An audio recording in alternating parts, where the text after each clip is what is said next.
የማነበው ክፍል የዮሐንስ ወንጌል ምዕራፍ 6 ከቁጥር 22 ጀምሮ በነገው በባህር ማዶ ቆመው የነበሩ ሕዝቡ ከአንዲት ጀልባ በቀር በዚያ ሌላ ጀልባ እንዳልነበረች ደቀ መዛሙርቱም ለብቻቸው እንደሄዱ እንጂ ኢየሱስ ከደቀ መዛሙርቱ ጋር ወደ ታንኳይቱ እንዳልገባ አዩ። ዳሩ ግን ሌሎች ጀልባዎች ጌታ የባረከውን እንጀራ ወደ በሉበት ስፍራ አጠገብ ከጥብርያዶስ መጡ። ሕዝቡም ኢየሱስ ወይም ደቀ መዛሙርቱ በዚያ እንዳልነበሩ ባዩ ጊዜ ራሳቸው በጀልባዎቹ ገብተው ኢየሱስን እየፈለጉ ወደ ቅፍርናሆም መጡ። በባህር ማዶም ሲያገኙት መምህር ሆይ ወደዚህ መች መጣ አሉት። ኢየሱስም መልሶ እውነት እውነት እላችኋለሁ የምትፈልጉኝ እንጀራን ስለበላችሁና ስለጠገባችሁ ነው እንጂ ምልክቶችን ስላያችሁ አይደለም። ለሚጠፋ መብል አትስሩ፣ ነገር ግን ለዘላለም ሕይወት ለሚኖር መብል የሰው ልጅ ለሚሰጣችሁ ስሩ፣ እርሱን እግዚአብሔር አብ አትሞታልና። እንግዲህ የእግዚአብሔርን ሥራ እንድንሠራ ምን እናድርግ አሉት። ኢየሱስ መልሶ ይህ የእግዚአብሔር ሥራ እርሱ በላከው እንድታምኑ ነው አላቸው። እንግዲህ እንኪያ አይተን እንድናምንህ አንተ ምን ምልክት ታደርጋለህ? ምንስ ትሰራለህ? ይበሉ ዘንድ ከሰማይ እንጀራ ሰጣቸው ተብሎ እንደተጻፈ አባቶቻችን በምድረ በዳ መና በሉ አሉት። ኢየሱስም እውነት እውነት እላችኋለሁ እውነተኛ እንጀራ ከሰማይ የሚሰጣችሁ አባቴ ነው እንጂ ከሰማይ እንጀራ የሰጣችሁ ሙሴ አይደለም። የእግዚአብሔር እንጀራ ከሰማይ የሚወርድ ለዓለምም ሕይወትን የሚሰጥ ነውና አላቸው። ስለዚህ ጌታ ሆይ ይህን እንጀራ ዘወትር ስጠን አሉት። ኢየሱስም እንዲህ አላቸው፣ የሕይወት እንጀራ እኔ ነኝ። ወደ እኔ የሚመጣ ከቶ አይራብም፣ በእኔ የሚያምን ሁል ጊዜ ከቶ አይጠማም። ነገር ግን አይታችሁኝ እንዳላመናችሁ አልኳችሁ። አብ የሚሰጠኝ ሁሉ ወደ እኔ ይመጣል፣ ወደ እኔም የሚመጣውን ከቶ ወደ ውጭ አላወጣው። ፈቃዴን ለማድረግ አይደለም እንጂ የላከኝን ፈቃድ ለማድረግ ከሰማይ ወርጃለሁና ከሰጠኝ ሁሉ አንድስ እንኳን እንዳላጠፋ በመጨረሻ ቀን እንዳስነሳው እንጂ የላከኝ የአብ ፈቃድ ይህ ነው። ልጁንም አይቶ በእርሱ የሚያምን ሁሉ የዘላለም ሕይወት እንዲያገኝ የአባቴ ፈቃድ ነው። እኔም በመጨረሻ ቀን አስነሳዋለሁ። ጌታ ያክብራችሁ። ቁጭ በሉ። የስብከቴ ርዕስ እኔ የሕይወት እንጀራ ነኝ የሚል ነው። የዚህ ያነበብኩበት ክፍል ታሪኩ ቅፍርናሆም ውስጥ የተከናወነ ነው። ዕለቱም ሰንበት ነው። ቀዳሚ ሰንበት ወይም በእኛ ቅዳሜ የአይሁድ ሰንበት ቅዳሜ ስለሆነ ጌታ ኢየሱስ ክርስቶስ ይኖርባት የነበረውን መኖሪያውን ያደረገባት በአገልግሎት ጊዜው 3 ዓመት ተኩል የኖርባት ቅፍርናሆም የምትባል ቦታ ላይ በምኩራቡ ውስጥ ነው ይሄ ታሪክ አሁን ያነበብኩት ታሪክ የተከናወነው። ከዚህ ታሪክ በፊት ግን ለዚህ ንግግራቸው መነሻ ምክንያት የሆነው መጽሐፉ ሲጀምር ምዕራፉ ሲጀምር ከቁጥር 1 እስከ 15 ድረስ ያለው አንድ ታሪክ ተከናውኗል። ይህ ታሪክ ምንድነው? እሱ ጌታ ኢየሱስ ክርስቶስ በተነሳበት ወራት ሰዎች እሱ ያደረገውን እየሰሙ ብዙ ሰዎች ይከተሉ ነበር። ከሰውም ይሰማሉ፣ ራሳቸውም የሰሙት ነገር አለ። ብቻ ሰዎች እየተነጋገሩ ወደ ጌታ ኢየሱስ ክርስቶስ ይመጡ ነበርና በርከት ያሉ ሰዎች ወደ ጌታ ኢየሱስ ክርስቶስ መጥተዋል። ዕለተ ዓርብ እንደማለት ነው። በቀኑ የመጡት በቁጥራቸው በአባወራ ደረጃ 5000 ሰዎች ናቸውና በርከት ያሉ ናቸው። ሰፊ ሜዳ ላይ ቁጭ ብለው ጌታ ኢየሱስ ክርስቶስ አየና አዘነላቸው፣ በሽተኞቻቸውን ፈወሰ ይላል። ቀኑ እንደ ኮንፈረንስ አይነት ነበረና ብዙ ሰዎች ናቸው። እነሱን በሽተኞቻቸውን ይዘው መጥተው ስለነበረ በሽተኞቻቸውን ፈወሰላቸው፣ ደግሞም አስተማራቸው። ይሄ ታሪክ በአራቱም ወንጌል ውስጥ የተነገረ ነው፣ የተዘገበ ነው። በሽተኞቻቸውን ፈወሰ፣ አስተማራቸው። ይሄን እያደረጉ ቀኑን ሙሉ ዋለና መሸ። ምሽት ላይ ሰዓቱም ቦታውም የሕዝቡን ብዛት ለምግብ የማይመች ሆነ። ሰዓቱ ምሽት ነው። ምግብ ለማዘጋጀት በቂ ጊዜ አልነበረም። ደግሞም ቦታው ምድረ በዳ ነው። በቀላሉ ምግብ ሊገዙ ስለማይችሉ ሲሄዱ ደግሞ ሊደክማቸው ስለሚችል ደቀ መዛሙርቶቹ አንድ ሐሳብ አመጡ። በጊዜ አሰናብታቸው፣ ምግብ ስለሌለ። ጌታ ኢየሱስ ክርስቶስ እናንተ የሚበሉትን ስጧቸው አለ። እሱ ሊያደርግ ያለውን ያውቅ ነበርና ይላል በክፍሉ። ሰዎቹ ምንም ሊያደርጉ አይችሉም። በመካከላችን ግን በአንድ ብላቴና እጅ ውስጥ የተገኘ 5 የገብስ ቂጣና 2 ዓሣ አለ። ይህ ለምን ይሆናል? ለምን ይበቃል? አሉ። አምጡት እሱን ብሎ ባረከው፣ ቆርሶ ሰጣቸው። ተመገቡ፣ 12 መሶብ አተረፉ። የዚህን ጊዜ እነዚህ ሰዎች ተገረሙ። አይተው አያውቁ። ግን ከምግብ ጋር በተያያዘ ከመብላትና ከመጠጣት ጋር የተያዘ ብዙ ታሪኮች አሏቸው። የአሁኑ ድርጊት ግን ያለመዱት አይነት ነው። ስለዚህ ጌታ ኢየሱስ ክርስቶስን ሊያነክሱት ፈለጉና ሊነጥቁ ሲሉ እሱ ሸሽቶ ወደ ተራራ ለጸሎት ሄደ ይልና ታሪኩ እዛ ላይ ያበቃል። በማግስቱ እንጀራ ወደ በሉበት ሰዎች ተመልሰው መጡ። ጌታ ኢየሱስ ክርስቶስን አጡት። ሲያጡት እንግዲያውስ ወዴት ነው የሄደው ብለው እሱ ወዳለበት ቦታ ገስግሰው ፈልገው አገኙት። ሲያገኙት ነው ታሪኩ የሚጀምረው። ልክ ሲያገኙት መምህር ሆይ ወደዚህ መች መጣ ብለው ጠየቁት።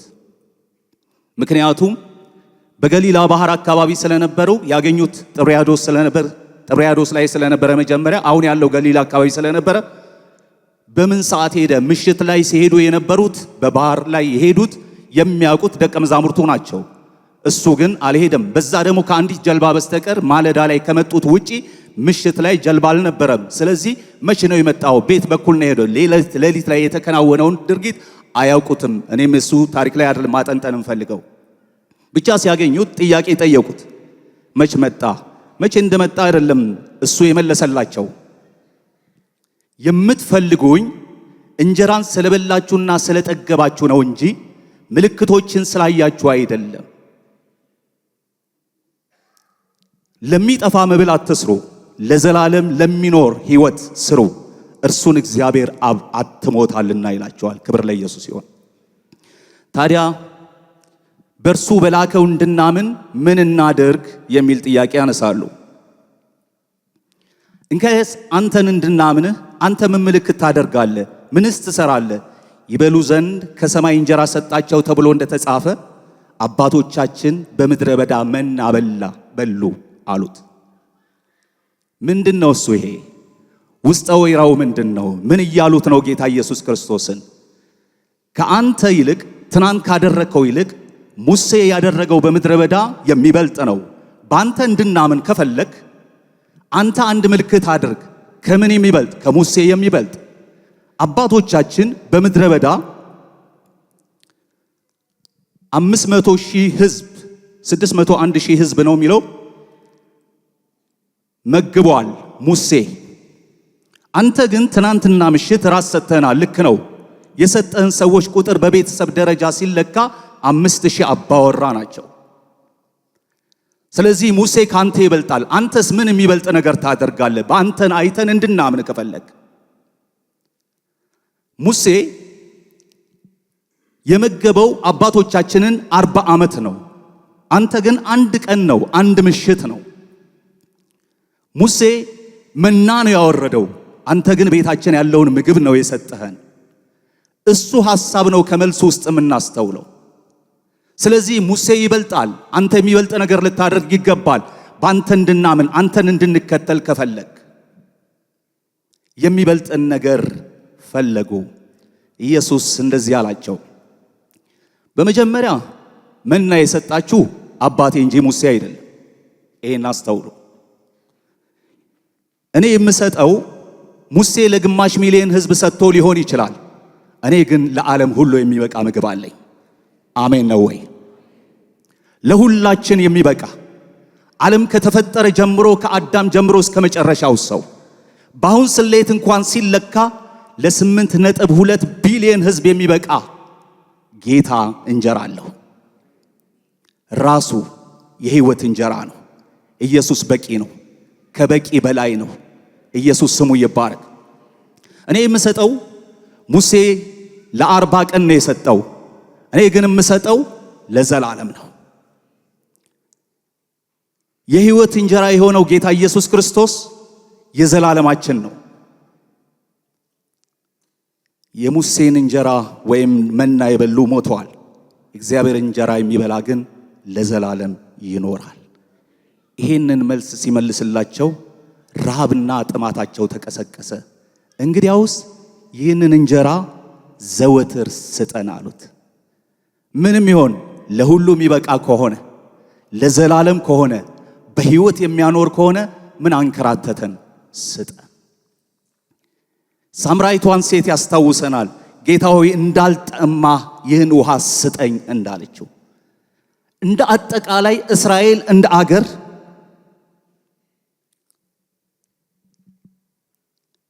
እንደ ቤተሰብ እንደ ግለሰብ ጥማት ውስጥ ናቸው ያሉት፣ ረሃብ ውስጥ ናቸው ያሉት፣ ጥያቄ ውስጥ ናቸው ያሉት።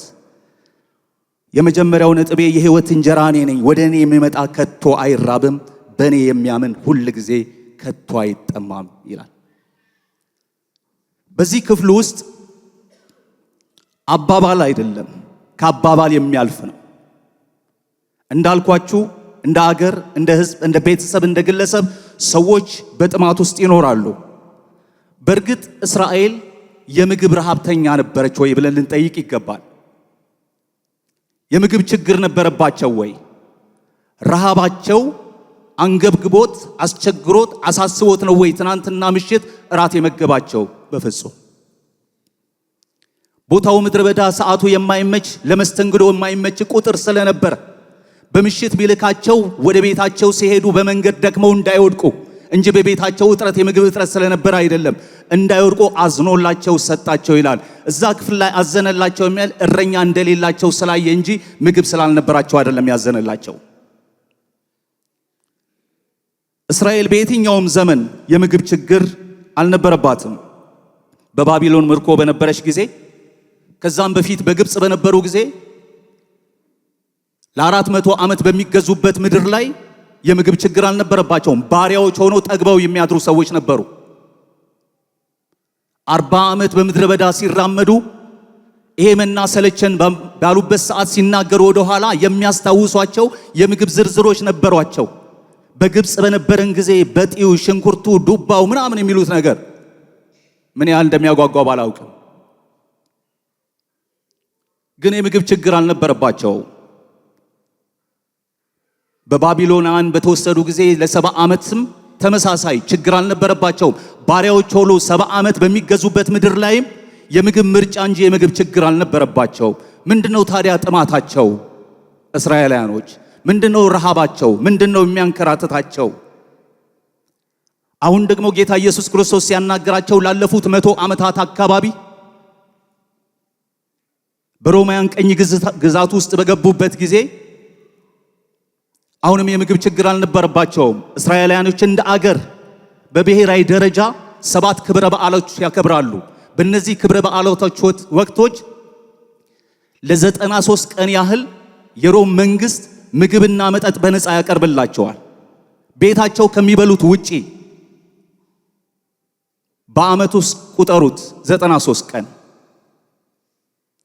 ግን ረሃብተኞች ናቸው። እንደዛም ሆነው የሚጠማቸው ነገር አለ፣ የሚርባቸው ነገር አለ፣ የሚያንከራትታቸው ነገር አለ፣ የሚፈልጉት ነገር አለ፣ ያረኩበት ነገር አለ፣ የጠማቸው ነገር አለ፣ የራባቸው ነገር አለ።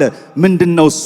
በትንቢተ አሞጽ ላይ ሲናገር የእግዚአብሔር ቃል እንደዚህ ይላል፣ እነሆ በምድር ላይ ረሃብን የምሰድበት ዘመን ይመጣል ይላል ጌታ እግዚአብሔር። እርሱም የእግዚአብሔርን ቃል ከመስማት እንጂ እንጀራን ከመራብና ውሃን ከመጠጣት አይደለም። ስለዚህ እስራኤል ትራብ የነበረው ትጠማ የነበረው መንፈሳዊ ረሃብ ነበረ። ለመንፈሳዊ ረሃባቸው ሰዎችን ይከተሉ ነበረ። ሰዎች ተነሱ በተባሉበት ቦታ ሁሉ ይነግዱ ነበር፣ ይሄዱ ነበር፣ ይዘምቱ ነበር። ከሰዎች አንድ ነገር ለማግኘት ልባቸውን የሚያረካቸው መንፈሳቸውን የሚያሳርፋቸው ነገር ፈልገው ይንቀሳቀሱ ነበረ። እስራኤል በጠኔ የተመታችበት መንፈሳዊ ጠኔ የተመታችበት በረሃብ የተጎሳቆለችበት ጊዜ ስለነበረ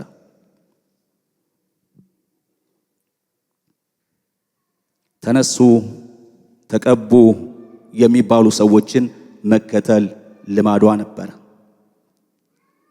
ከተከተሏቸው ሰዎች በወቅቱ ጥቂቶቹን ላሳያችሁ። አንዳንዶቹ መንፈሳዊ መረዳት አላቸው የሚባሉ ሰዎችን ይከተሉ ነበረ።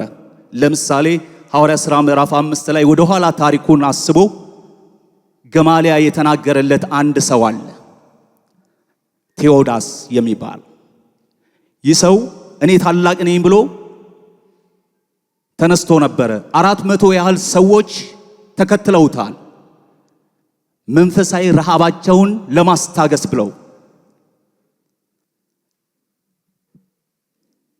400 ያህል ሰዎች በዋናነት ይከተሉት ነበረ፣ ከሚወጡት ከሚገቡት ውጪ። እንደዚህ አይነት የመሳሰሉ ሰዎች በሰማርያ ሲሞን የሚባል ታላቁ የእግዚአብሔር ኃይል እየተባለ የሚጠራው አይነት ሰዎች ነበሩ፣ ብዙ ሰዎችን የሚያስከትሉ። እነዚህ ሰዎች አጋንንትን ያስወጡ ነበረ በመታታይ ቀመሮች። እነዚህ ሰዎች የሰዎችን የልደት ቀን ይናገሩ ነበር።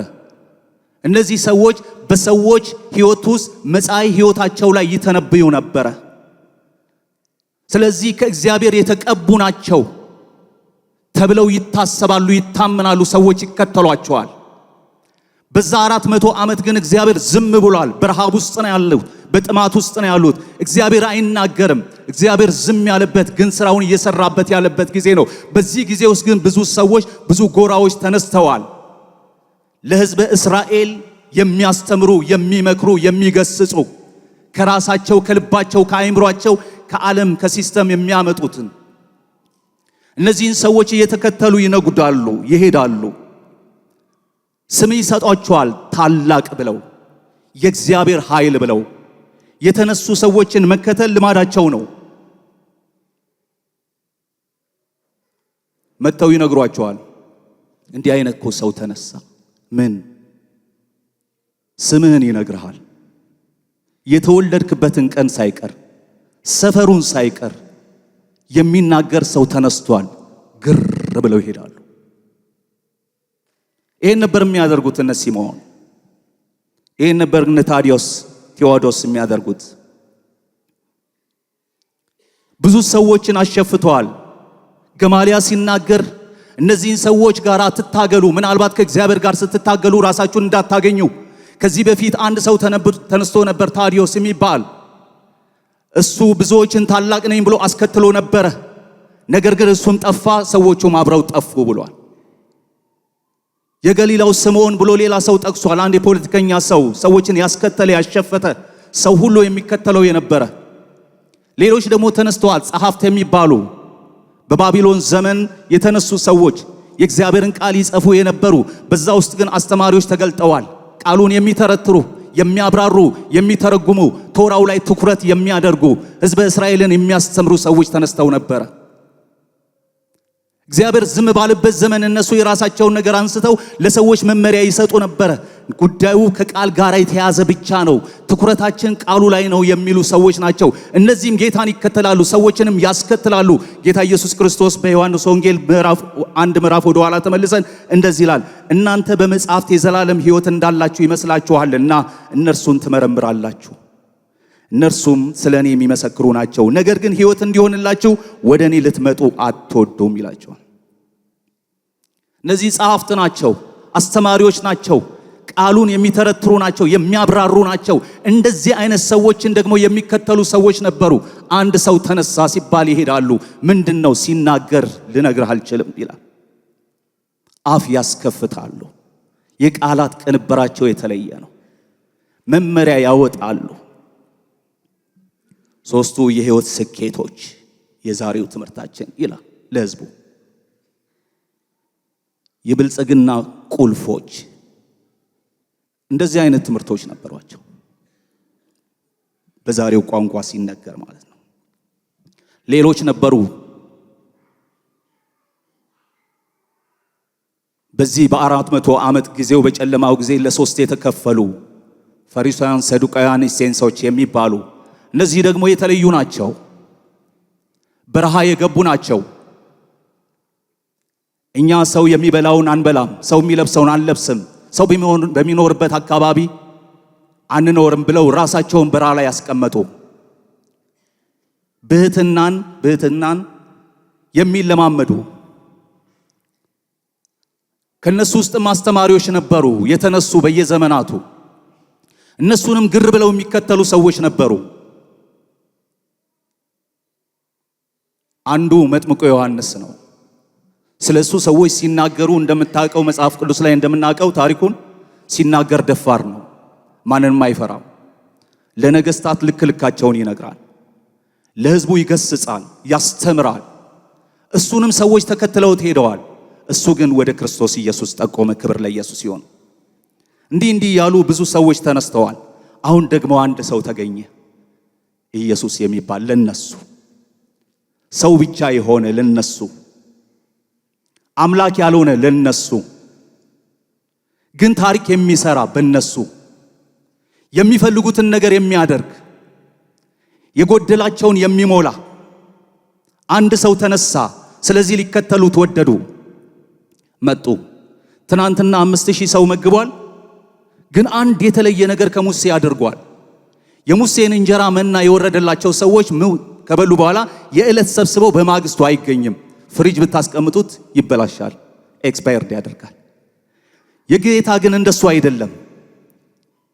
አብልቶ ካተረፈው በኋላ 12 መሶብ በነገዳቸው ቁጥር ልክ ወደ ቤታቸው ልኮላቸዋል። ትንሽ ከሙሴ ይሻላል። ስለዚህ ይሄን ሰውዬ ብንከተል ይሻላል። ይሄን ሰውዬ ብናነክሰው ይሻላል። ይሄን ሰውዬ ዋና ቦታ ላይ ብናስቀምጠው የተለየ ግብአት እናገኛለን፣ የተለየ ጥቅም እናገኛለን፣ የተለየ ጉዳይ ይሆንልናል አሉ። በዚህ መንፈስ ነው የተከተሉት። ለምንድን ነው እኛ የተከተልነው? ለምንድን ነው ጌታን የፈለግነው? ለምንድን ነው የጌታ ልጆች ለመሆን የወደድነው? ለምንድን ነው የጌታ ደቀ መዝሙር መሆን የፈለግነው?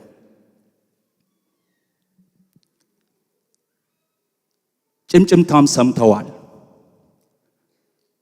ጥቂቷን ማብዛት ብቻ ሳይሆን በባዶም የሚፈጥረው ነገር አለ የሚል በዮሐንስ ወንጌል ውስጥ ከሰራቸው የመጀመሪያው ተአምራቶች ውስጥ 7 ተአምራት ሰርተዋል። የመጀመሪያው ተአምር ውሃውን ወደ ወይን ጠጅ መለወጥ ነው። ይሄ ጥቂቷን ነው ትናንትና ያዩ፣ ጥቂቷን አበዛት። ያኛው ግን ከዜሮ አንድ ነገር ፈጠረ፣ የተለየ ነገር አደረገ። ውሃን ወደ ወይን ጠጅ ለወጠ። ስለዚህ የተለየ ጣዕም ያለው፣ የተለየ ከለር ያለው፣ የተለየ ነገር ሰርቷል። ስለዚህ ይህን ሰው ብንከተለው የተለየ ነገር እናገኛለን ብለው ተከተሉት። ኢየሱስ ግን ፊቱን ሳይሆን እጁን ለሚፈልጉ ለነዚህ ሰዎች እኔ የሕይወት እንጀራ ነኝ፣ ወደ እኔ የሚመጣ ከቶ አይራብም፣ በእኔ የሚያምን ሁሉ ጊዜ ከቶ አይጠማም ብሎ ወደ እርሱ እንዲመጡ ጋበዛቸው። መደነቅ ችግር የለውም። ተአምራት ማየት ችግር የለውም። ከቃሉ መካፈል መስማት ችግር የለውም። ነገር ግን በጌታ ባለማመን ግን ሰው እየተደነቀ ሲኦል ይገባል። እነዚህ ሰዎች ብዙ ሰዎችን ሊከተሉ ይችላሉ። ጌታ ግን ሲመጣ ለሚፈልጉት ነገር ሲከተሉት አይደለም፣ እኔን ወደ ሕይወታችሁ አስገቡኝ አላቸው። እግዚአብሔር አብ ያተመው የዘላለም ሕይወት የሚገኘው በመደነቅ አይደለም፣ በመገረም አይደለም፣ በድንቃ ድንቅ አይደለም፣ በቃላት ትንተና አይደለም። እኔን የሕይወት እንጀራ የሆንኩትን ወደ ሕይወታችሁ ስታስገቡ ያኔ ከጥማታችሁ ትረካላችሁ፣ ያኔ ከረሃባችሁ ታርፋላችሁ። ክብር ለኢየሱስ ይሁን። ያሳረፈን ጌታ ስሙ ይባረክ። ምናልባት ሁላችንም ላንሆን እንችላለን። ጌታን ልንሰማ እንችላለን። ቃል ሲሰበክ ልንሰማ እንችላለን። የእግዚአብሔርን ቃል ልናነብ እንችላለን። ልንጸልይ እንችላለን። መንፈሳዊ ነገሮችን ልናደርግ እንችላለን። ወደ ሕይወታችን ጌታን ካልጋበዝ ነው፣ ወደ ውስጣችን ካልጋበዝ ነው፣ ካላስገባ ነው ግን የዘላለም ሕይወት ዋስትና የለንም። የዘላለም ሕይወት ዋስትና የሚሆነው ከጌታ ጋራ ጌታ ወደ ልባችን ስናስገባ ህብረት ስናደርግ ብቻ ነው። ዛሬም ቢሆን የውስጥ መንፈሳዊ ጥማታችን የሃይማኖት ስርዓቶችና ልማዶቻችን ቢሆኑ፣ የምንኖርባቸው መንፈሳዊ መስፈርቶች ወይም መጽሐፍቶች ቢሆኑ፣ ያለን ህብረት የምንከተለው ፕሮግራሞች የውስጥ ጥማታችንን አያረኩም። ውስጣችን ከረሃብ የሚያጠግብ ከጥማት የሚያርካ የሕይወት እንጀራ የሆነው ኢየሱስ ብቻ ነው። ሁለተኛ፣ እኔ የሕይወት እንጀራ ነኝ፣ ወደ እኔ የሚመጣ ከቶ ወደ ውጪ አላወጣውም። ምን ማለት ነው? እስራኤላውያኖች የኑሮ ዋስትና ያጡ ሰዎች ናቸው። ጥቃት የሚሰማቸው፣ ጥበቃ የሌላቸው እንደሆኑ ያስባሉ። በፍርሃት የተያዙ ሰዎች ናቸው። እስራኤል ያለ ምክንያት አይደለም በፍርሃት የምትርደው። ያለ ምክንያት አይደለም እንደ አገር የምትፈራው። በባለፈው ታሪኳ ውስጥ በብሉይ ኪዳን ታሪክ ውስጥ የአሦርና የባቢሎን ጠባሳ በሕይወቷ አለ። ባቢሎናውያን መቅደሳቸውን አፍርሰው ለ70 ዓመት አግዘዋቸዋል። አሦራውያን ቅይጥ ሕዝብ አድርጓቸዋል፣ በትነዋቸዋል። በጨለማው ዘመን በ400 ዓመት ደግሞ ኤጲፋነስ የተባለ ሰው ተነስቶ ኢየሩሳሌምን ለማጥፋት በተነሳበት ጊዜ የማቃቢያን አመጽ ተነስቶ ብጥብጥ በእስራኤል ምድር መበታተን ተፈጥሯል። በስጋት ውስጥ እያሉ ነው ጌታ ኢየሱስ ክርስቶስ የመጣው። በፍርሃት ውስጥ እያሉ፣ ቀንበር ውስጥ እያሉ የሮም አስተዳደር ለ100 ዓመት ያህል ቀኝ ግዛት ከክርስቶስ ልደት በፊት በ68 ዓመተ ዓለም ጀምሮ በጀነራል ፓምፔ አማካኝነት እስራኤል ቀኝ ግዛት ውስጥ ወድቃለች። በዚህ ጊዜ ውስጥ ነው ጌታ ኢየሱስ ክርስቶስ የመጣው። በሮም አስተዳደር ውስጥ የነበረው ታላቁ ሄሮድስ የሚባለው ሰው በነገሰበት ጊዜ እስራኤልን በጭንቅ፣ በምጥ፣ በእንባ፣ በስብራት አስጨንቋቸዋል። ለምሳሌ የመንግስት መቀመጫ የሚሆነችውን ግንባታ ሲያደርግ ነበር። ቂሳሪያን ለመንግስታት መቀመጫ አገሯን በሞላ ነው የሰራው። ቂሳሪያ አገር ነበረች፣ ግን ለመንግስት የሚመጥን ቦታ ለመስራት ቂሳራ ህዝብ ሁሉ ተፈናቅሎባታል። በቤተልሔም ሄሮዲየም የሚባል የቀብር ስፍራ ለመስራት ብዙ ሰው ተፈናቅሏል። ሄሮድስ ይህን አድርጓል። የእርሻ ቦታዎችን ወስዷል። ሰዎች ዘልቀው ሊገቡበት የማይችሉት ዋሻ ሰርቷል። መሸሸጊያ ማሳዳ ይባላል። ይህን ለመስራት ብዙ ሰዎች ተፈናቅለዋል። አውግስጦስን ለማስደሰት ሰማርያን አሻሽሎ ገንብቷታል። በኢያሪኮ የክረምት መቀመጫ የሆነውን ቤተ መቅደስ እንዲሁም ለበጋ ወራት ደግሞ በኢየሩሳሌም ትልቅ ቤተ መንግስት ለማስገንባት የእስራኤል ህዝብ ላይ የቀረጥ ጫና አምጥቷል። ሰው ተፈናቅሏል።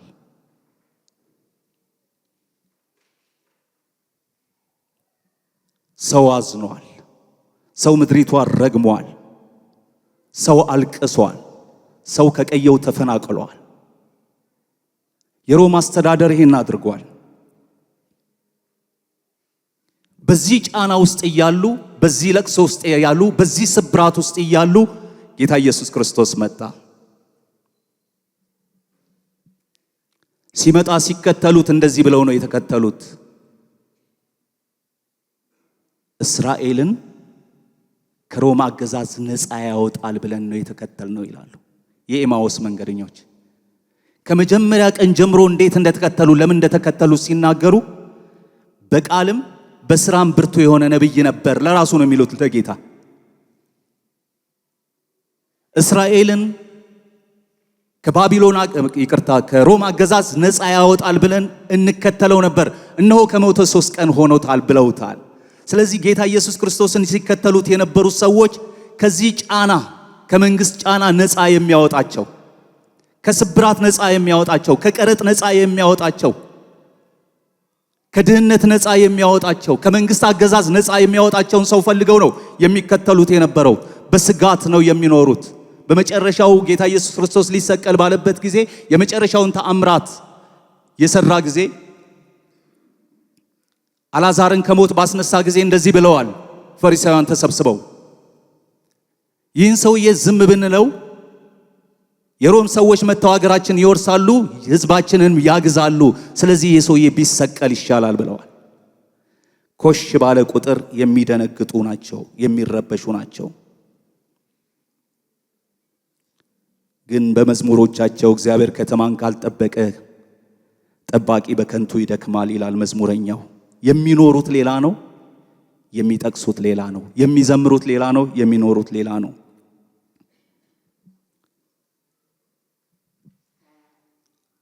ጥበቃ ይፈልጉ ነበር። ጌታ ኢየሱስ ክርስቶስ ለዚህ ነው ወደ እኔ የመጣውን ከቶ ወደ ውጪ አላወጣም። እኔ ምን አደርጋቸዋለሁ? እጠብቃቸዋለሁ። ከምን እጠብቃቸዋለሁ? የምን ዋስትና ነው ይሄ? ከመንግስት፣ ከመፈናቀል፣ ከችግር፣ ከስደት፣ ከረሃብ፣ ከጉስቁልና ነው የሚታደገው? ስለ ጥበቃ ብዙ ሰው ሊያነሳ ይችላል። ሁሉም ሰው ሰይጣን ራሱ አንስቷል። እንደዚህ ብሎ ስለ ቅጥር ሲናገር፣ ስለ ኢዮብ ከእግዚአብሔር ጋር ሲያወራ እርሱንና ቤቱን በዙሪያ ያሉትን ሁሉ አላጠርክለትም ይላል። እግዚአብሔር ያጥራል፣ ይከልላል፣ ይሸፍናል። በአዲስ ኪዳንም ለጌታ ኢየሱስ ክርስቶስ ይጠብቁ ዘንድ መላእክቱን ስላንተ ያዛል ብሎታል። ይህ ማለት ችግር አይደርስባችሁም ማለት ግን አይደለም።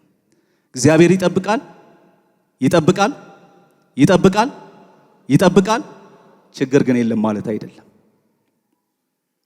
ይጠብቃል፣ ልክ ነው። ይጋርዳል፣ ልክ ነው። ይሸፍናል፣ ልክ ነው። ግን ችግር አለ። ስለ ጥበቃ ስናስብ ያዕቆብና ጴጥሮስን ማሰብ እንችላለን። ጴጥሮስ ታሰረ፣ ያዕቆብ ተቀላ። ጴጥሮስ ከእስር ቤት አመለጠ። እግዚአብሔር ያዳላል እንዴ? አንዱን አስመልጦ አንዱን አስቀልቶ? በፍጹም አያዳላም። በዚህ ምድር ላይ እንደ ሰው ስንኖር፣ እንደ ክርስቲያን ስንኖር ስደት፣ ችግሮች አሉ። የምናልፍባቸው መንገዶች አሉ። እስጢፋኖስ በድንጋይ ሲወገር እግዚአብሔር አልጠበቀው ማለት ነው። ያዕቆብ በሰይፍ ሲቀላ፣ ጴጥሮስ ቁልቁል ተዘቅዝቆ ሲሰቀል፣ እንድሪያስ እንደ ከብት ቆዳው ሲገፈፍ፣ ዮሐንስ በዘይት ሲጠበስ የእግዚአብሔር ጥበቃ ስላልነበራቸው ነው? አይደለም። የእግዚአብሔር ፈቃድ ግን በዚህ ውስጥ ይገለጣል። ታዲያ ጥበቃው ምንድን ነው? በዓለም ሳላችሁ መከራ አለባችሁ ይላል የእግዚአብሔር ቃል። በመከራ ውስጥ ግን ልባችንን የሚጠብቅ ጌታ ከኛ ጋር አለ። የዘላለም ረፍት ዋስትና ነው። በየትኛውም ሃይማኖት ውስጥ የዘላለም ሕይወት ዋስትና የሚሰጥ ሃይማኖት የለም። በክርስቶስ ኢየሱስ ሞትና ትንሣኤ በማመን የሚገኘውን የጽድቅ ወራሽ ለመሆን በክርስቶስ ኢየሱስ ያመነ ሰው ካልሆነ በስተቀር በሌላ የሃይማኖት ስርዓት ውስጥ የሚኖርን ሰዎች ብንጠይቃቸው ብትሞት የት ትሄዳለህ ተብለው ሲጠየቁ እግዚአብሔር ነው የሚያውቀው ነው የሚሉት። ዋስትና አይሰጥም ሃይማኖታቸው። የእስልምና እምነት ተከታዮችን ብንጠይቅ አላህ ያውቃል፣ ሲያሻው ጀሃነም ሲያሻው ደግሞ ጀነት ስለሚያስገባ እንደ አላህ ፈቃድ እንጂ እንደኔ ስራ አይደለም። በየትኛውም ሃይማኖት ስርዓት ውስጥ ያሉ ሰዎች ዋስትና የላቸውም።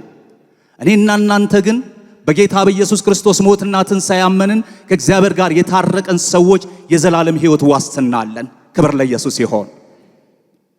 ምድር ልትናወጥ ትችላለች። መንግስታት ሊፈራረቁ ይችላሉ። የማይመቹ ሁኔታዎች ሊፈጠሩ ይችላሉ። በዚህ ውስጥ ሁሉ ግን ልባችንን የሚጠብቅ ጌታ ስሙ ይባረክ። በሚናወጠው ዓለም ውስጥ ሳይናወጠው መኖር የሚቻለው በክርስቶስ ኢየሱስ ብቻ ነው። አንድ ጊዜ የስዕል ውድድር በዓለም አቀፍ ደረጃ የተደረገ እውነተኛ ታሪክ ነው።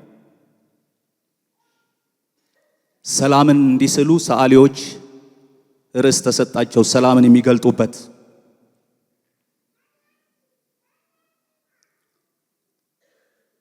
ከብዙ ሰዓሊያን መካከል የአንዱ ስዕል አንደኛ ወጥቶ ተሸለመ። ይህ ስዕል ምንድን ነው? የሚናወጥ ባህር በአንድ ቅርንጫፍ በደረቀ ቅርንጫፍ ላይ የተቀመጠች ወፍ ዝማሬ ስታዜም የሚያሳይ ምስል ነው እና እሱን ማብራሪያ ሲሰጥ ዓለም ይናወጣል፣ ወጀቡ ይናወጣል። እሷ ግን በትንሽ ቅርንጫፍ ላይ ተቀምጣ በራሷ ዓለም ታዜማለች። ሰላም ማለት ይሄ ነው አለ። በሚናወጠው ዓለም ውስጥ ስንኖር ልባችን መጠበቅ ማለት ነው ሰላም ማለት። ከሚናወጠው ዓለም ጋር አለመናወጥ።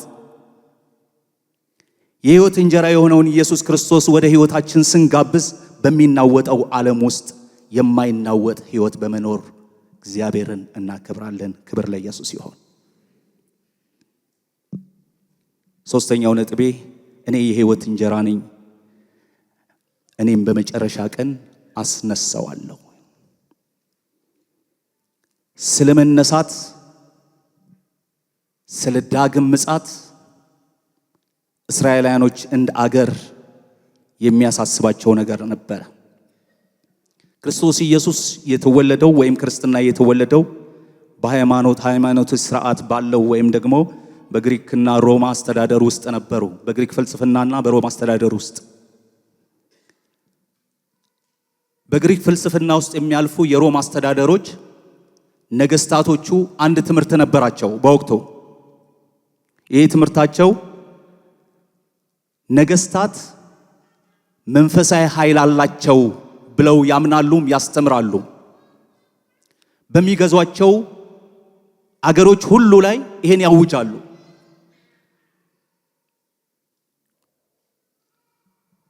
የእግዚአብሔር ወኪሎች ነን፣ የእግዚአብሔር መንፈስ በእኛ አለ። እኛ ስንኖር ብቻ ሳይሆን ስንሞትም መለኮት ስለምንሆን ተነስተን እንደገና እንገለጣለን የሚል አስተምሮት ነበራቸው። ስንኖር የእግዚአብሔር ኃይል አለብን፣ ስንሞት ደግሞ መለኮት እንሆናለን። ስለዚህ መለኮት ሆነው እንደሚነሱ ያምናሉ፣ ያስተምራሉ። ይህ ትምህርት በእስራኤላውያኖች መካከል ተንሰራፍቶ ነበረ። ለምሳሌ ጌታ ኢየሱስ ክርስቶስ ደቀ መዛሙርቶችን ሰዎች ስለኔ ማን ይሉኛል ብሎ ሲጠይቅ መጥምቁ ዮሐንስ ነው ብለዋል ብለዋል። ምክንያቱም ማን ሞቶ? መጥምቁ ዮሐንስ ሞቷል። አንተ ስትነሳ ያ መጥምቁ ዮሐንስ ነው እንደገና የተነሳው። ትንንሽ አማልክት ሆነን እንነሳለን የሚል አስተምሮት ነበራቸው። ስለዚህ ምን ያህል ለነፍሳችን ንጽህናና ዘላለማዊነትን የሚሰጡን እነዚህ ነገስታቶች ናቸው ብለው ሰዎች እነሱን እንደ አምላክ ያዋቸዋል፣ ይከተሏቸዋል። ከሞት በኋላ ላለው ህይወት ዋስትናችን ነገስታቶቻችን ናቸው የሚል ነው።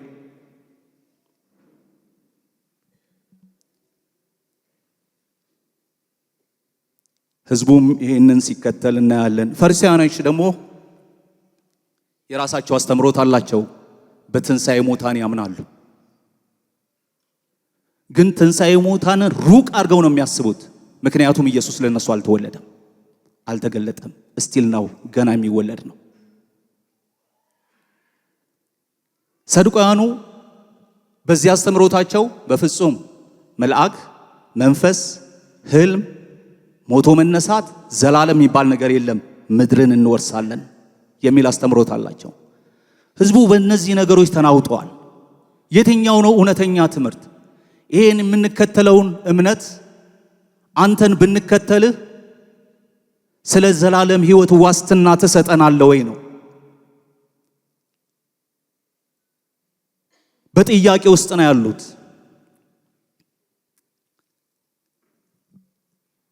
ስለ ዳግም ምጽአት፣ ስለ ዘላለም፣ ስለ ሞቶ መነሳት፣ ስለ መጨረሻው ዘመን በየዘመናቱ የተለያየ አስተምሮት አሉ።